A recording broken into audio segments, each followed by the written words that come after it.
कौन कहता है कि रुद्राक्ष के साथ तुलसी मत पहनो, तुलसी के साथ रुद्राक्ष मत पहनो? कौन सी पुराण में लिखा, कौन से शास्त्र में लिखा, कौन से वेद में लिखा, किस जगह पर लिखा? शिव महापुराण के कौन से अध्याय में लिखा? कौन से स्कंद पुराण में, लिंग पुराण में, नर्मदा पुराण में, कुर्म पुराण में, ब्रह्म विवर्त पुराण में, नरसिंह पुराण में, नारद पुराण में, कौन से पुराण में लिखा कि तुलसी की माला के साथ रुद्राक्ष नहीं होना चाहिए, रुद्राक्ष के साथ तुलसी नहीं होना चाहिए? कहां लिखा है? ये दुनिया के लोगों ने भ्रम पैदा कर दिया, दुनिया के लोगों ने भ्रम पैदा कर दिया।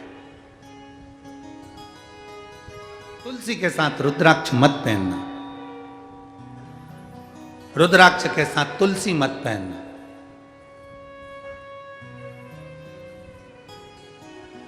हम तो अंदर से लेकर बाहर तक रुद्राक्ष और तुलसी धारण करते हैं, चाहे जो उस रुद्राक्ष और तुलसी एक, वो कहते हैं ना कि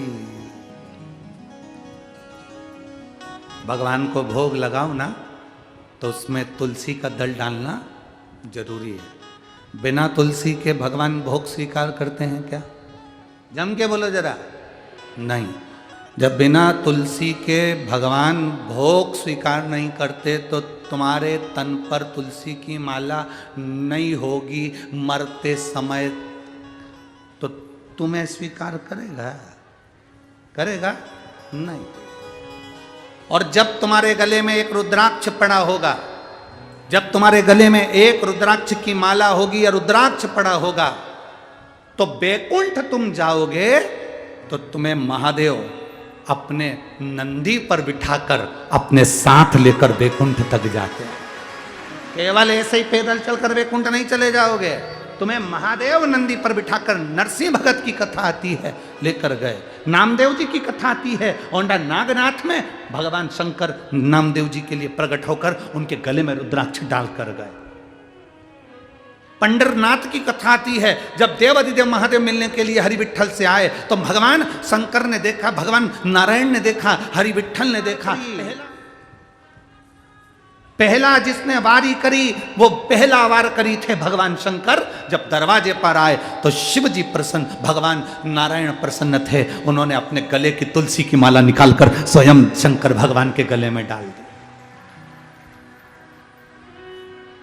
तुम में भेद, हम में भेद, संसार में भेद हो सकता है, पर परमात्मा में कभी भेद नहीं हो सकता। ये तो दुनिया के लोगों ने अपने अपने एक स्त्रोत बना रखे हैं। राम जी, शंकर जी के मंदिर मत जाना, शंकर जी का प्रसाद मत खाना, शंकर जी के मंदिर में जल मत चढ़ाना, शंकर जी को स्त्री स्पर्श नहीं करे। अगर शंकर जी को स्त्री स्पर्श नहीं करे तो पार्वती क्यों शिव जी की पूजन करे?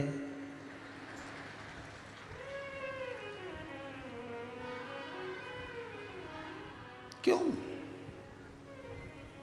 अगर स्त्री स्पर्श नहीं करे तो बाबा घृष्णेश्वर की कथा कहती है, 12 ज्योतिर्लिंग में से एक ज्योतिर्लिंग घृष्णेश्वर ज्योतिर्लिंग। सुधर्म नाम के ब्राह्मण की 2 धर्म पत्नियां थी, सुदेहा और घूष्मा। घूष्मा के गर्भ से बच्चा हुआ, उसने सुदेहा को दे दिया अपने पति के कहने पर। सुदेहा ने उस बच्चे को बड़ा करा, पाल पोस के बड़ा कर उसकी शादी कर दी। उसकी बहू आ गई, बहू को मालूम पड़ा कि मेरी असली सास तो घूष्मा है। सुदेहा को पूछना बंद कर दिया। सुदेहा को क्रोध आ गया, उसने अपने बेटे के टुकड़े टुकड़े कर दिए, ले जाकर तालाब में पटक दिए। घोषमा का नियम था, शंकर भगवान के शिवलिंग की पूजन करती थी और पूजन कर कर उसका विसर्जन करती थी।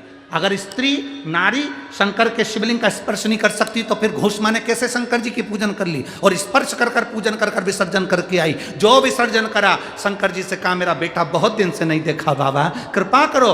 15 दिन 8 दिन 20 दिन पहले मरा हुआ बेटा तैरता हुआ बाहर निकल कर आ गया, वो घृष्णेश्वर महादेव हो गए। वो घृष्णेश्वर महादेव हो गए। जरा विचार करिए, कौन कहता है कि नारी शिव जी का पूजन नहीं कर सकती? माता सीता ने शंकर भगवान का पूजन करा, माँ कौशल्या कैकेयी सुमित्रा शिव जी का पूजन करती हैं, माता यशोदा शंकर का पूजन करती हैं। यशोदा जी की माँ भगवान कृष्ण की नानी पाटला देवी शंकर जी का पूजन करती हैं। राजा जनक स्वयं शंकर जी का पूजन करते हैं सुनैना जी के साथ।